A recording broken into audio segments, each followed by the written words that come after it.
Dr. Han looked up at the sky through the lab window.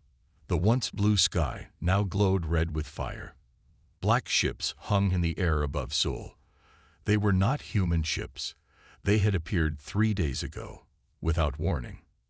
"Sir, they're getting closer," Sun said, his voice shaking. Sun had been Dr. Han's assistant for 5 years.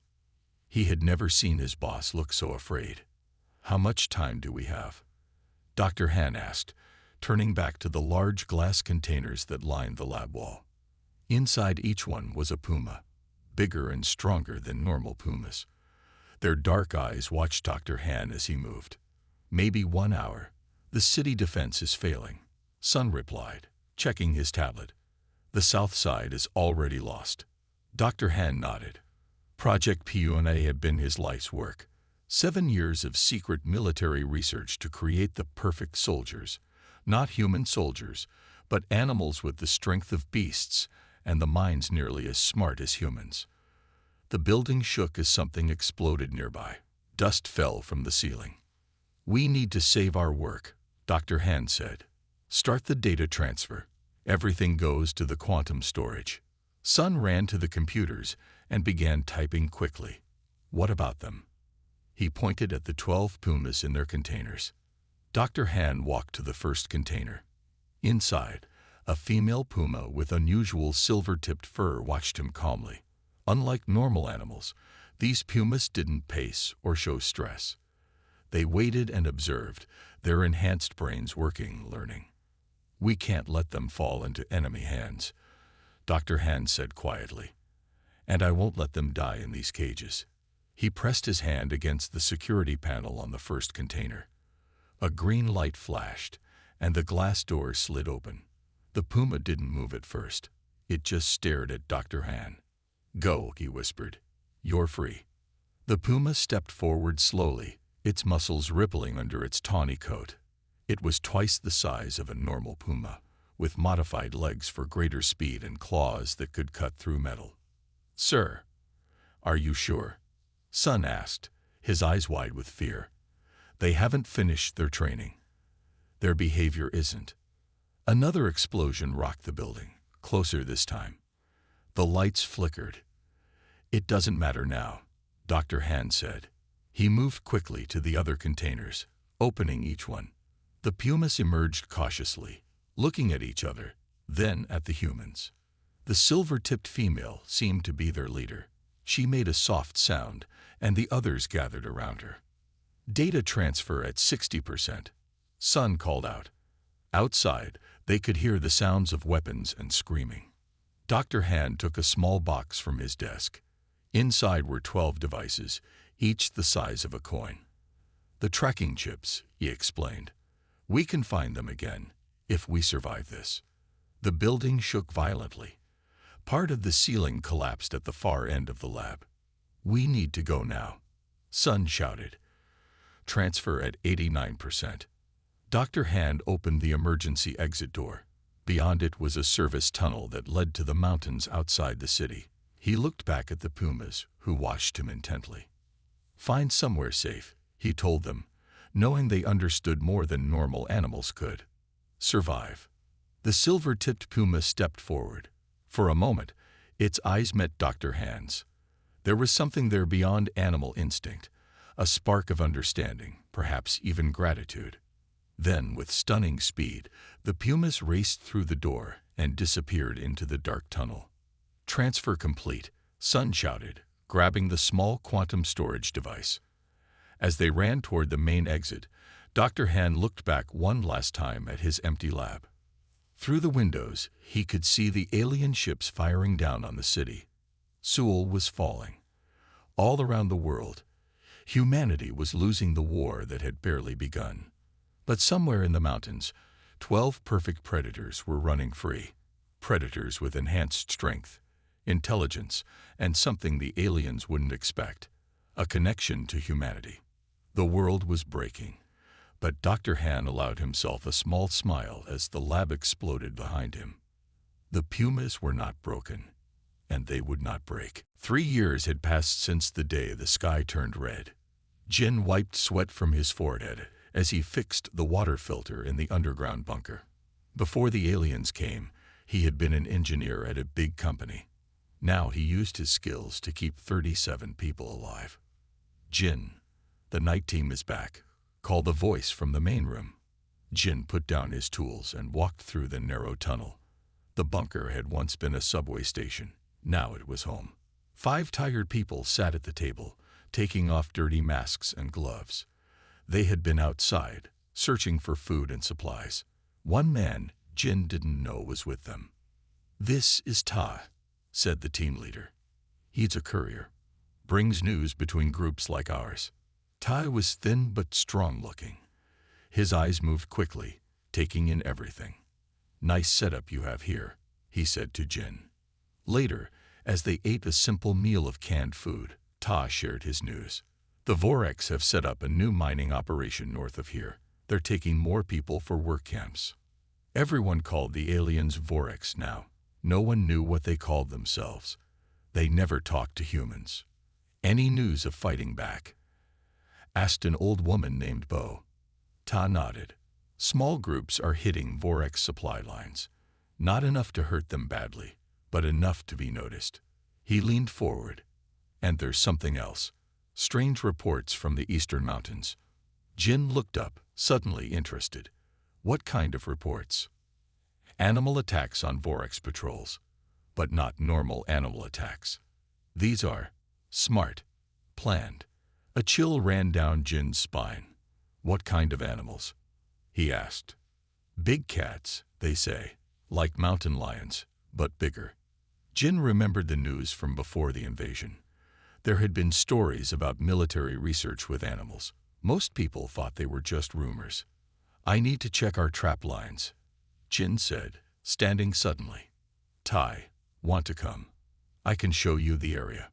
Outside, with masks on against the bad air, Jin led Ta to a ridge overlooking a valley. In the distance, they could see the lights of a Voreks outpost. "You know something," Ta said. It wasn't a question. Jin hesitated, then nodded. Before everything fell, there were rumors about a project. Super soldiers, but not human ones. Animals with enhanced brains. "You think those rumors were true?" "I think." Jin stopped talking. He grabbed Ta's arm and pulled him down behind a rock. Below them, a Voreks patrol moved along the road. 6 tall, gray figures in body armor, carrying energy weapons. They moved in perfect formation, sure of their power.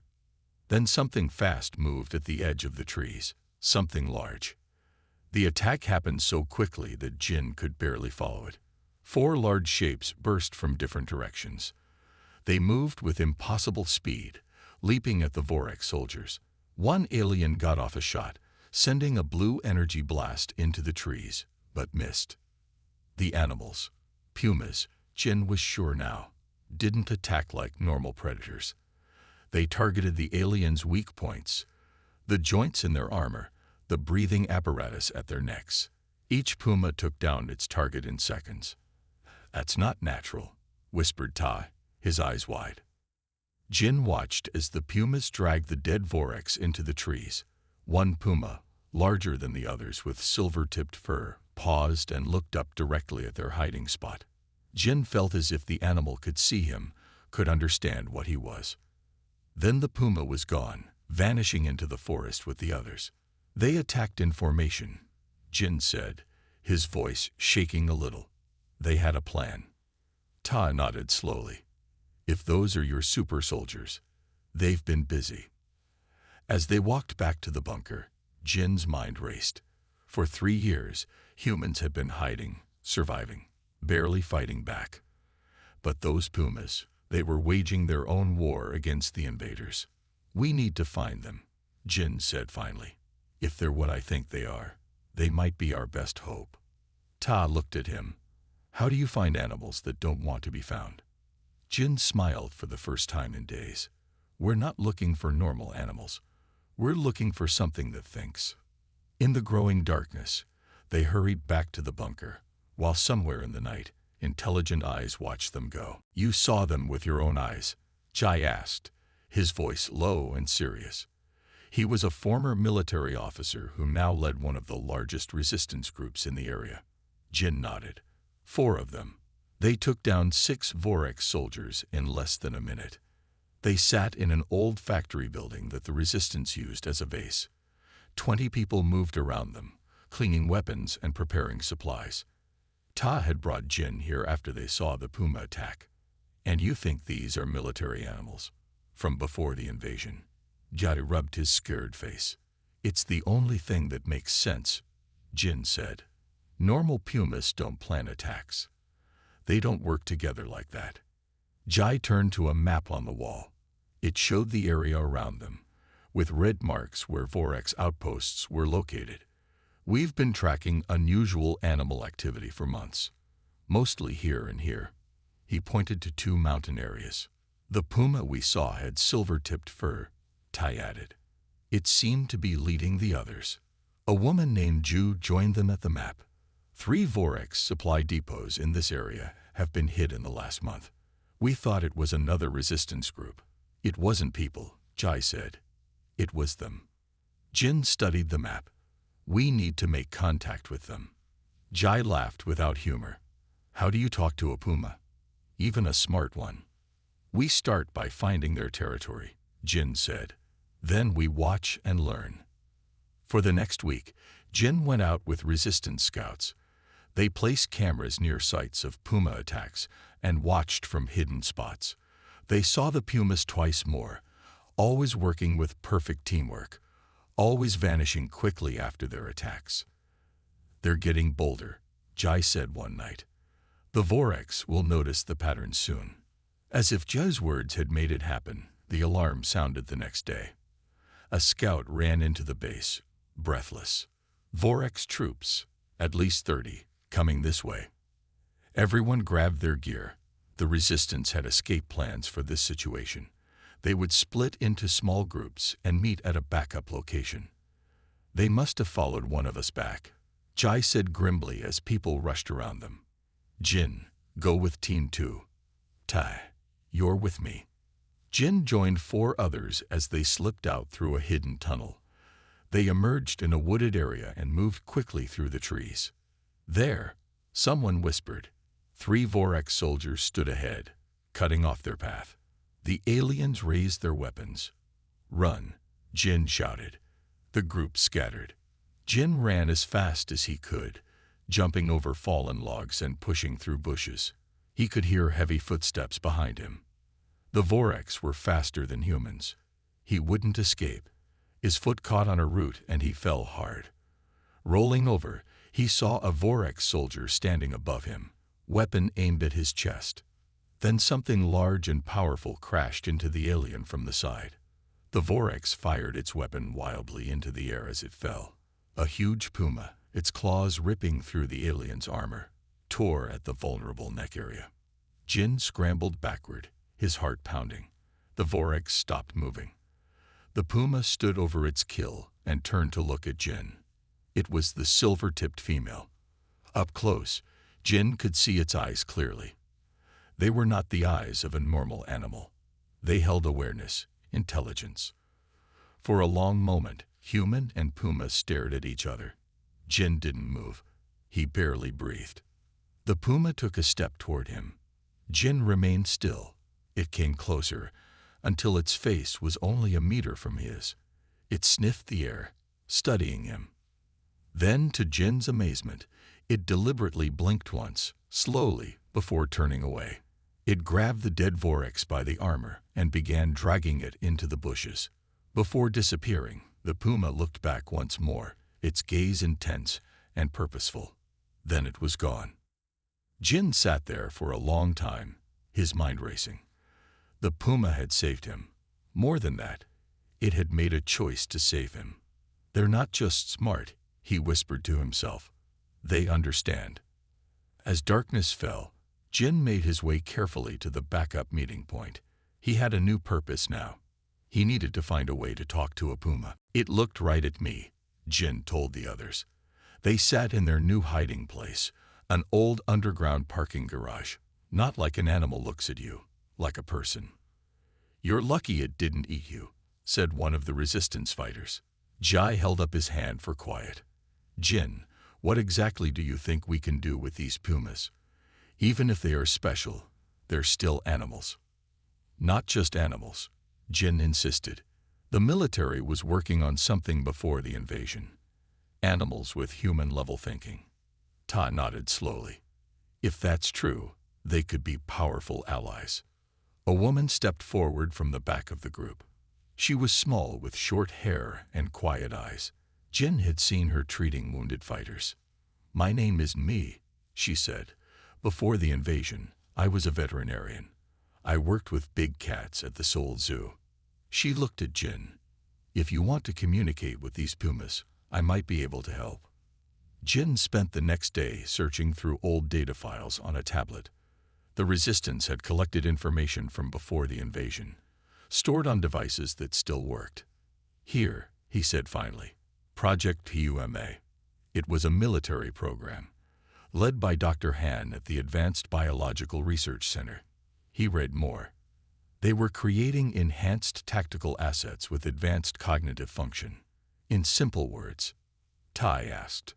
Super smart fighting animals, Jin said. Mai looked at the files.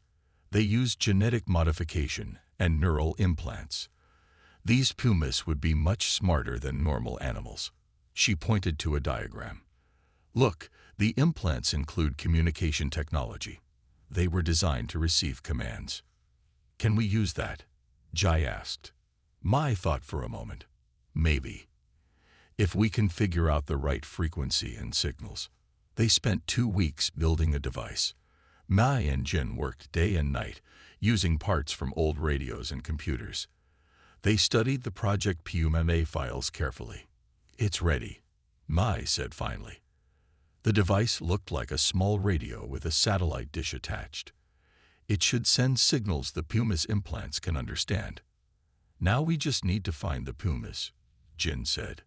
They went to the area where Jin had seen the silver-tipped Puma. Jai and 2 fighters came as guards. They set up the device on a small hill overlooking a valley. How do we know they'll come? Jai asked. We don't, Jin admitted. For 3 days they waited. They took turns watching and operating the device. Nothing happened. On the 4th day, as the sun was setting, Jin sat alone with the device. The others were resting nearby. He adjusted the settings, trying different signals. A small light on the device began to blink. Jin froze. Something was responding. He heard a soft sound behind him. Turning slowly, Jin saw the silver-tipped puma standing just 10 meters away, watching him. Its eyes glowed in the fading light. Hello, Jin said quietly. His heart beat fast, but he wasn't afraid. Can you understand me? The puma tilted its head, studying the device. Then it looked back at Jin. It took a step forward. Jin remained still. The puma came closer, moving carefully. When it was just 2 meters away, it sat down like a house cat might, tail wrapped around its feet. Jin pressed a button on the device. A soft sound came from it, a series of tones. The puma's ears moved forward. It made a sound in its throat, almost like the tones from the device. You do understand, Jin whispered. The puma stood up and walked to a patch of soft dirt. Using one large paw, it scraped at the ground, making marks. Jin watched in amazement. The puma was drawing something. When it finished, it stepped back. Jin moved closer to see. In the dirt were lines that formed a clear shape, a circle with a line through it. A symbol, a deliberate communication. Jin's hands shook as he drew the same symbol in the dirt next to it. The puma watched him, then nodded its head once. Jin? Mi's voice called softly. She had woken up and was walking toward them. Is everything? She stopped when she saw the puma. The puma looked at her, then back at Jin. It stood up. It's Oak, Jin said to both Mi and the puma. We're friends. The puma blinked slowly at Jin, the same deliberate blink as before. Then it turned and disappeared into the trees. Mi came to Jin's side. Did it just communicate? Jin finished her sentence. Yes, He pointed to the symbol in the dirt. We need to build a better system, one that can do more than just send signals. What will you call it? May asked. Jin thought about the Pumas' intelligent eyes. A bridge, he said, between their world and ours. For the first time since the invasion, Jin felt real hope. Humans were not alone in their fight anymore. For 2 weeks, Jin and May worked on a better communication system. They used old tablets and parts from broken computers. Jai gave them everything the resistance could spare. Will this really work? Tai asked, watching them work. The Pumas have implants in their brains, Mai explained. They were designed to receive commands and send back simple responses. We're trying to make a system that can do more. They built a flat screen that could show pictures and words. They added a pad where the Pumas could press with their paws. We need to test it, Jin said when they finished. And for that, we need the Pumas to come back. They returned to the same hill where Jin had first made contact. This time, more people came with them. Even Jai was curious now. They set up the new device and waited. Hours passed. The sun began to set. Maybe they won't come, someone said. Then they heard a soft sound from the trees. The silver-tipped puma appeared, but this time she was not alone. 3 more pumas came with her, moving silently through the tall grass. Don't move, Jin whispered to the others. Let them come to us. The pumas approached carefully. The silver-tipped one, who seemed to be their leader, came closest. She looked at the new device with clear interest. Jin turned it on. The screen lit up, showing simple pictures: a human figure, a puma figure, and a Orcs figure. The puma studied the screen.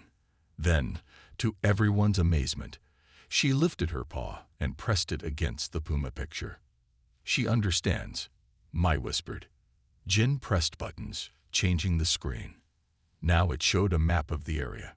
He pointed to their location, then to a nearby Orcs outpost marked in red.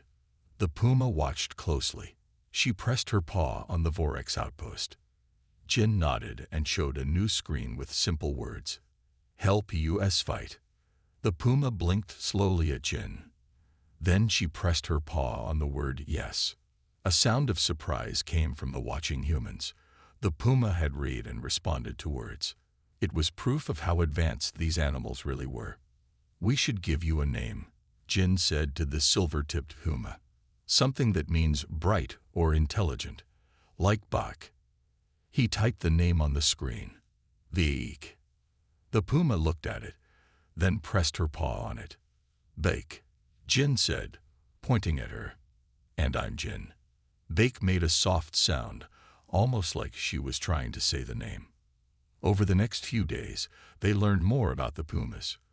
There were 12 of them, all from the same research project. They had been fighting the Orcs on their own since the invasion. They had learned the aliens' weaknesses and patrol patterns. They've been watching the main Orcs command center, Jin told Jai after one session with Buck. They know how to get in. Jai looked thoughtful. So we plan an attack together. Humans and Pumas. Yes, Jin said. They know things we don't, and we can do things they can't. A week later, they were ready. The plan was simple but dangerous. The Pumas would create a distraction at one side of the Orcs command center. While the aliens were busy, a small team of humans would slip in through a weak point the Pumas had found. As night fell, Jin watched Budik and 3 other Pumas move silently toward their position. They looked powerful and focused. Are they really ready for this? Tai asked quietly. They've been fighting longer than we have, Jin replied. The attack began at midnight. From his hiding place, Jin saw the Pumas launch themselves at the Orcs guards with incredible speed and power. They moved like shadows, striking and disappearing before the aliens could react. Now, Jai whispered. Jin, me, Tai, and 2 others ran toward the side entrance. Behind them, they could hear the sounds of fighting as the Pumas kept the Orcs busy. Inside, they moved quickly through dark corridors. The Pumas had described the layout perfectly. They found the main control room and planted explosive devices. 5 minutes until they blow, Jai said. Let's move out. As they ran back outside, Jin saw something that made his heart stop. Buck was surrounded by 3 Vorek soldiers, their weapons aimed at her. Without thinking, Jin fired his weapon. The shot hit one Vorek in the head. The others turned toward him. Buck took the chance. She leaped at one alien, tearing at its throat. The last Vorek aimed at her, but Jin fired again, bringing it down. For a moment, Jin and Bake looked at each other across the battlefield. They had saved each other. They were truly allies now. The explosions began as they all escaped into the night. The Vorek's command center burned behind them. For the first time since the invasion, the Voreks had suffered a major defeat, and it was just the beginning. The attack on the Vorek's command center changed everything. Word spread among resistance groups about the Pumas. People who had been hiding for years now wanted to fight. We found something in the data we took from the command center, Tai told Jin one morning. They stood in their new base, a large underground storage facility. The Voreks have a research center in the mountains. They're studying Earth animals there. Jin looked at the map Ta showed him. That's not far from where we first saw the Pumas. There's more, Ta said. They're looking for something specific, animals with unusual intelligence. Jin felt cold. They're looking for the Pumas. They called a meeting with Jai and the other leaders. Buck and 2 other Pumas came too. They sat in a circle around a large table. The Voreks are afraid of something, Jai said. Their reports talk about Earth's evolutionary potential. They think our planet is dangerous. Jin looked at Buck. They're afraid of animals that can think like humans. May nodded. And they're studying how to stop it. Bake made a low sound and pressed her paw on the communication device. Words appeared on the screen. Must see this place. She's right, Jin said. We need to find out what they're doing there. They made a plan. Jin, Nai, and Tai would go with Buck and another Puma named Ran. They would sneak into the research facility and find out what the Voreks were doing. 3 days later, they were in the mountains, looking down at the facility. It was smaller than the command center, with fewer guards. They don't expect anyone to find this place, Ta said. Buck and Ran moved ahead, leading them to a side entrance that the Pumas had found earlier. The door was locked, but Tai had brought tools to open it. Inside, the air smelled clean and sharp. The walls were white. It looked like a hospital or lab. Stay close, Jin whispered. They moved through empty hallways, following Buck. The Pumas seemed to know where to go. They passed rooms with strange equipment. Some had cages with Earth animals inside. Birds, monkeys, even a wolf. They're experimenting on them, Mai said, her voice sad and angry. They reached a larger room filled with computers and screens. Tai went to one and began typing. I can access their data, he said. Give me a few minutes. Jin and me kept watch at the door. Buck paced around the room, sniffing at everything. Then she suddenly stopped and made a sharp sound. She was looking at a door on the far side of the room. She wanted to go through it. What is it? Jin asked. Buck pressed on her communication device. Human smell. Jin's heart beat faster. He went to the door and opened it carefully. Inside was a small room with a bed. A man sat there, thin and tired-looking, but alive. He looked up in shock. You're human, the man said, his voice rough from lack of use. We're with the resistance, Jin said. Who are you? The man stood slowly. Dr. Han. I was the lead scientist on Project Puma. Jin felt like the floor had dropped away beneath him. This was the man who had created Buck and the other Pumas. Buck entered the room and made a soft sound when she saw Dr. Han. The man's eyes filled with tears. You survived, he whispered to the Puma. I knew you would. Why are you here? May asked. Why did the Voreks keep you alive? They want me to work for them, Dr. Han said. They want me to tell them how I created the Pumas. They're afraid. Afraid of what? Jin asked. Evolution, Dr. Han said. The Voreks come from a world where evolution happened very slowly. Species rarely changed. But Earth is different. Life here adapts quickly. The Pumas are proof of what Earth creatures can become. Tai appeared at the door. We need to go. I found what they're planning. It's bad. What is it? Jin asked. They're developing a virus, Ta said. It targets the brain development of Earth animals. If they release it, no Earth species will ever evolve higher intelligence again. We have to stop them, Mai said. Dr. Han nodded. And I know how. But we'll need all the Pumas for this. He looked at Buck. And I'll need my equipment from before the invasion. What equipment? Jin asked. The tools I used to enhance the Pumas in the first place, Dr. Han said. If the Voreks want to stop evolution, we need to speed it up even more. An alarm suddenly began to sound. They had been discovered. Time to go, Jin said, helping Dr. Han to his feet. As they ran from the room, Jin realized this was more than just a fight for humans now.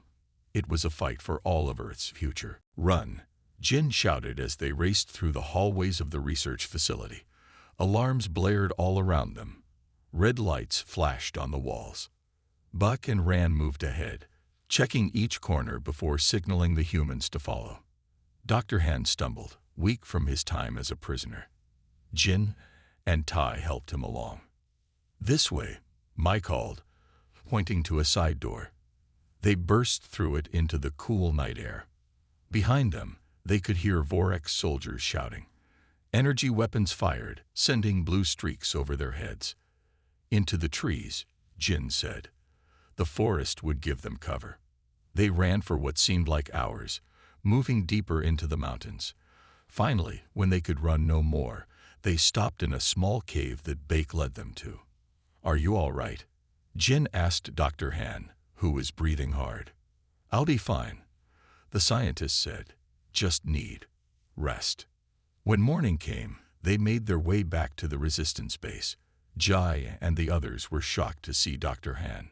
So you're the one who made our Puma friends, Jai said. Dr. Han nodded. Project Puma was supposed to create military assets, but I always saw them as more than that. They were the next step in evolution. The next day, Dr. Han explained his plan to everyone. All 12 Pumas sat in a circle around the humans, listening. The Pumas were designed with special genes, Dr. Han said. Each generation can develop faster and smarter than the last, but I built in limits to control the process. What kind of limits? May asked. Safety controls. But now we need to remove those limits. Dr. Han looked at Buck. The Voreks virus will stop natural evolution. Our only chance is to push evolution forward even faster. How? Jin asked. I need my equipment from before the invasion. It was in a hidden storage unit under the lab. If it's still there, I can modify the Pumas further, enhance their abilities beyond what I originally planned. Jai shook his head. Seoul is heavily guarded now. Getting into the old lab would be nearly impossible. We have to try, Jin said. The Voreks will release their virus soon. They planned for a week. Scouts reported that the old lab was partly destroyed, but the underground levels might still be intact. The area was patrolled by Voreks guards. I'll go, Jin said, with Buck and a small team. I need to go too, Dr. Han said. Only I know exactly where the equipment is and how to use it. Mai stood up. You'll need me as well. I understand animal medicine. The night before they left, Jin sat with Buck outside the base. The stars shone brightly overhead. Are you afraid? He asked the Puma. Bake used her device to respond. No fatty air. Must evolve. Jin nodded. Dr. Han says the process might be painful, and there's no guarantee it will work. Will work, Buck typed. Humans help. Pumas help humans. The next day, Jin, me, Ta, Dr. Han, and 4 resistance fighters set out for Seoul with Bake and 2 other Pumas. It took them 3 days to reach the ruins of the city.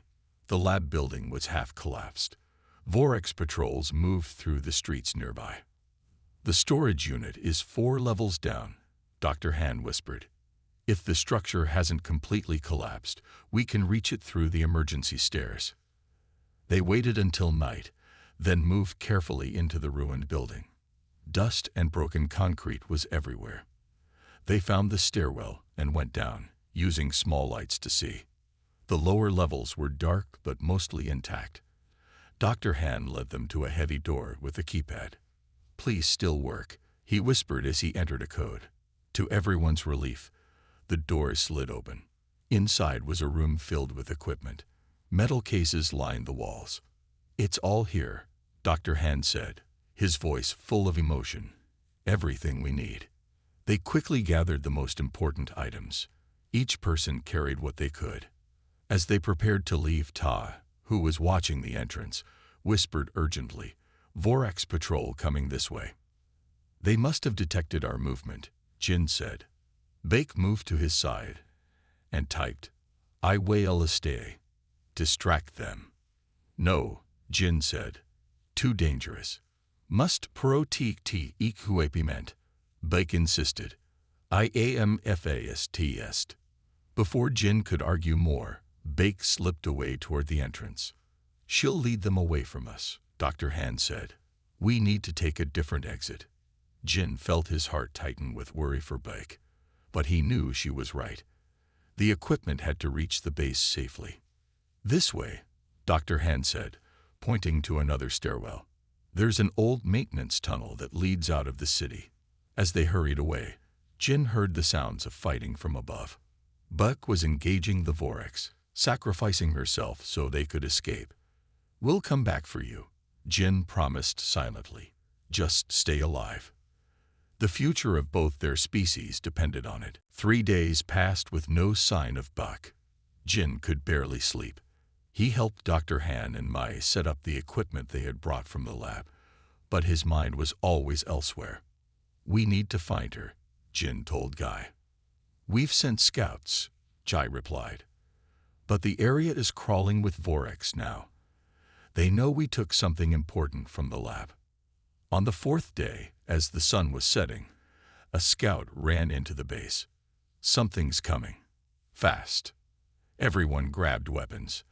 The Pumas moved to the front, ready to defend their home. A shape burst through the trees. A familiar form with silver-tipped fur. Bake was alive, but she was hurt. Blood stained her side. Jin ran to her. "Get me," he shouted.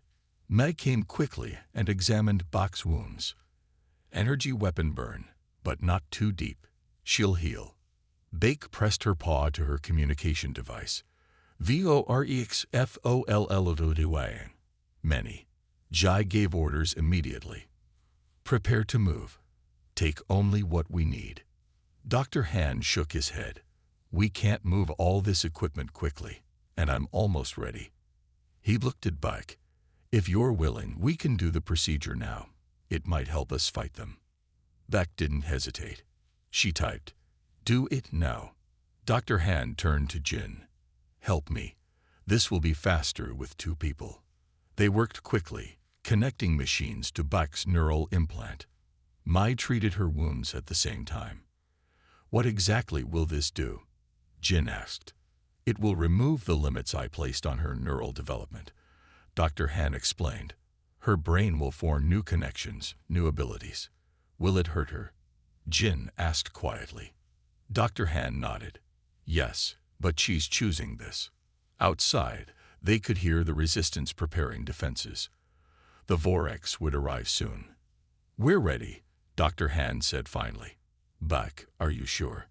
The Puma blinked slowly at him, then at Jin. She typed one word. "Yes." Dr. Han activated the equipment. Lights flashed on the machines. Buck's body tensed, and she made a sound of pain.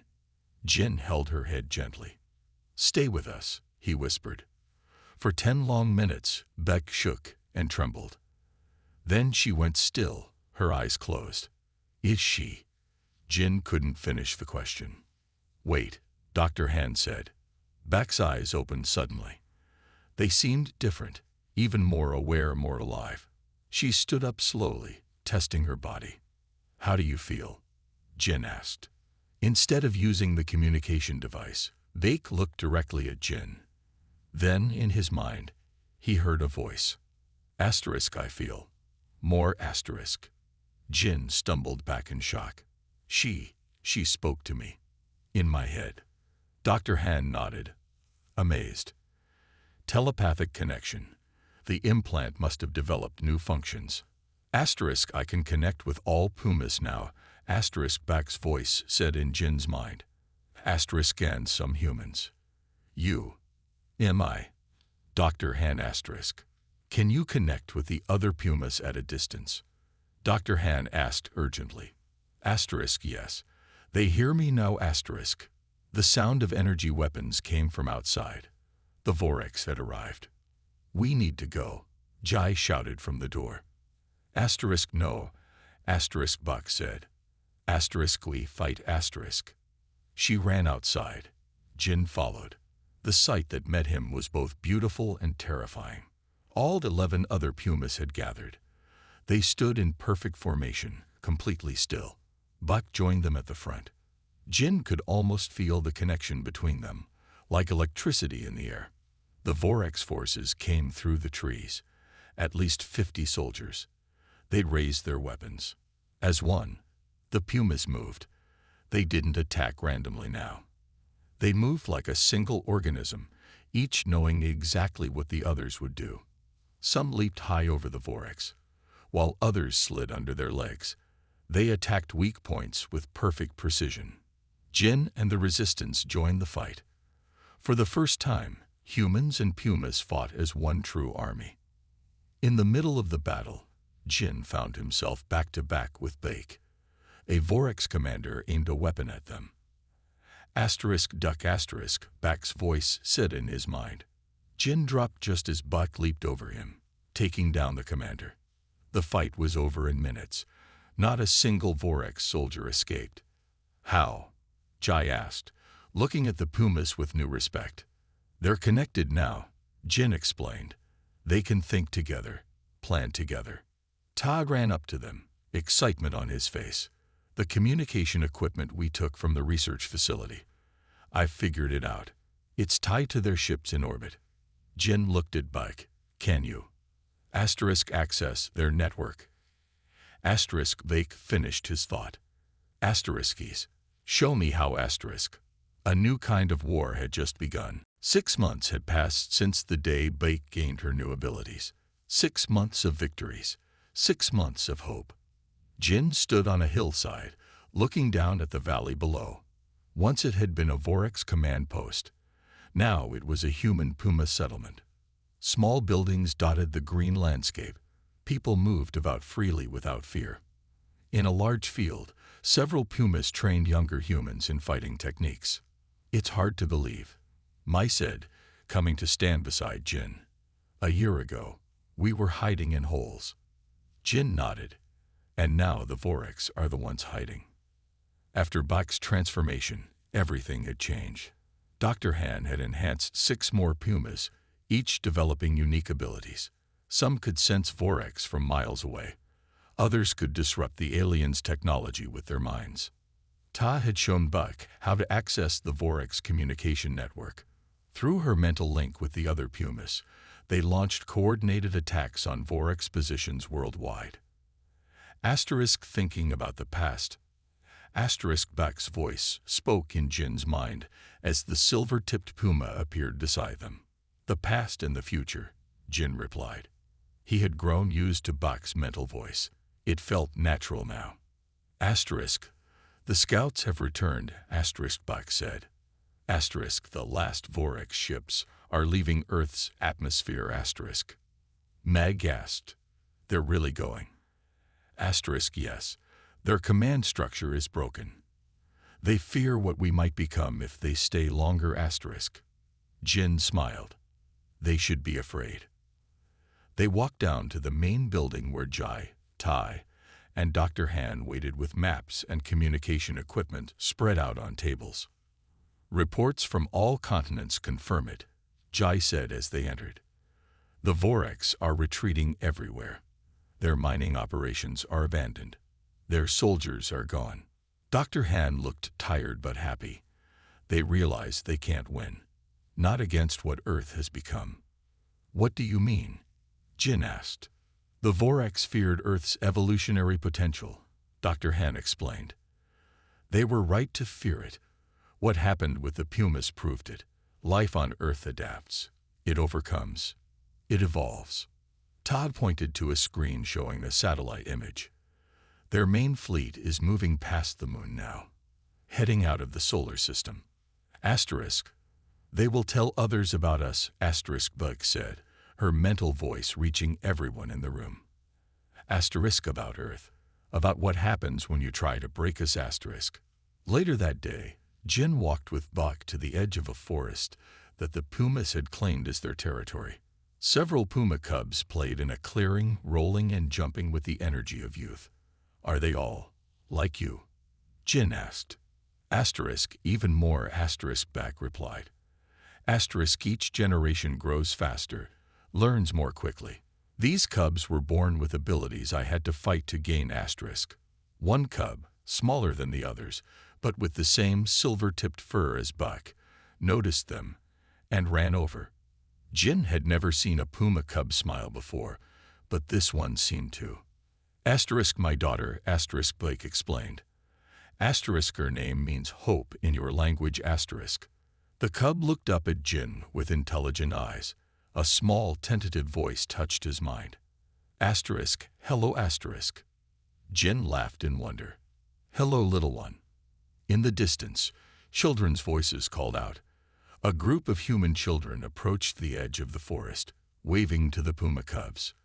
The cubs bounded over to them, and soon they were all playing together, human and puma children sharing the same space without fear. This is what we fought for, Jin said softly. Asterisk, this is just the beginning, asterisk Bake replied.